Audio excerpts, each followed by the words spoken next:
नशो व नुमा का एक तदरीजी निज़ाम कायम फरमाया है। चाँद जब तुलू होता है तो बड़ा छोटा सा दायरा महसूस होता है, फिर उसकी नशो व नुमा होती है तो एक बड़ी रोशनी की सूरत में वो सामने आता है। लेकिन पूरे उरूज के बाद फिर वो ढलना और घटना शुरू होता है, फिर आहिस्ता आहिस्ता उसकी वो उरूज वाली रोशनी मांद पड़ती है। कुछ दिन उस पर ऐसे आते हैं कि बिल्कुल दिखाई नहीं देता। सूरज की शुआएं जब सूरज सुबह निकलता है तो मांद होती है कि वो इतने उरूज पे होता है कि कोई उसे आंख नहीं मिला सकता।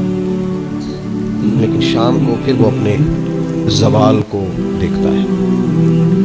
दरख्त एक छोटे से पौधे की सूरत में होता है।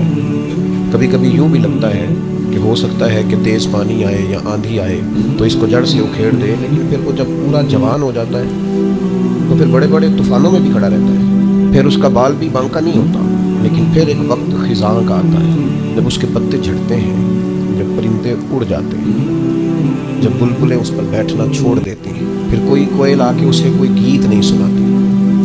पतझड़ के मौसम में, ज़वाल के दिनों में वो बहुत सारी आवाज़ों और बहुत सारे मेहमानों को तरसता है। अल्लाह ताला का हिकमत का निज़ाम है, उसने तदरीज की है इस नशो व नुमा में। बस ये 2-3 मिसालें दी हैं, ज़्यादा भी दी जा सकती हैं। इसी तरह अल्लाह ताला ने हज़रत इंसान को भी पैदा किया है। वो जवान आदमी जो मेहनत मजदूरी करता है, दौड़ता है, भागता है, आता है, जाता है, रिस्क कमाता है तो कईयों को पालता है। ये जब बिल्कुल छोटा था ना तो इसे खड़ा भी नहीं हुआ जाता था। इसके वालिदैन उंगली के सहारे चलाते थे। आज जो कईयों को खिलाता है कमा के अल्लाह की तौफीक से, एक वक्त ये था कि ये अपने हाथ से लुकमा उठा के मुंह में नहीं डाल सकता था।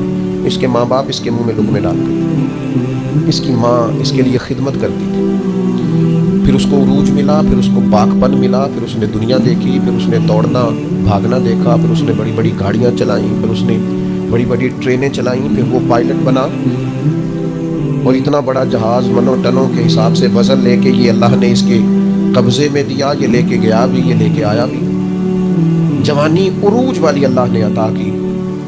लेकिन फिर वक्त ढला, फिर वापसी शुरू हुई। काले बाल सफ़ेद हुए, सीधी कमर टेढ़ी होने लगी, उठते हुए घुटनों में दर्द रहने लगा। ये अल्लाह का तदरीजी निज़ाम है। जवानी के बाद बुढ़ापा आया, लेकिन तकलीफ वाला मामला ये है कि वही शख्स जिस तरह अल्लाह माशाअल्लाह जवानी में खुद भूल गया था कि मुझ पर कभी बचपन भी था, मैं कभी कमज़ोर भी था। हल अता अलल इंसान हीनुम मिन अद-दहरि लम यकुन शैय्यन मज़कूरा। इंसान पर एक वक्त वो भी तो गुजरा है जब ये कोई काबिल ज़िक्र चीज़ ही नहीं था, इसका नाम तक नहीं था। जिस तरह जवानी में ये भूल जाता है ना मुझ पर बचपन भी था, इसी तरह जब ये बूढ़ा होता है तो बाज़-औक़ात बच्चे भी भूल जाते हैं। उनका ख्याल होता है कि शायद अब्बा ही बूढ़ा हुआ है, दादा ही बूढ़ा हुआ है, हमने शायद नहीं होना। वो बड़ी जल्दी बूढ़ों को स्क्रैप का माल बना देते हैं। उनके लिए चारपाइयाँ स्टोर रूम में लग जाती हैं। उनको कहा जाता है कि अब्बा को ऐसी किसी की ज़रूरत नहीं रही कि घुटनों में दर्द है। उनको ये कहा जाता है कि चूँकि उनका सामान ही मुख्तसर सा है लिहाजा बड़े कमरे की हाजत ही नहीं है। धीरे धीरे बुजुर्गों के साथ लोगों का रवैया सख्त है। अल्लाह ताला ने वालिदैन के सारे हुकूक बयान करके फिर आखिर में फरमाया कि दुआ मांगो, हुकूक भी अदा करो, बाजू भी खुले करो, प्यार भी करो, खिदमत भी करो और दुआ भी करो।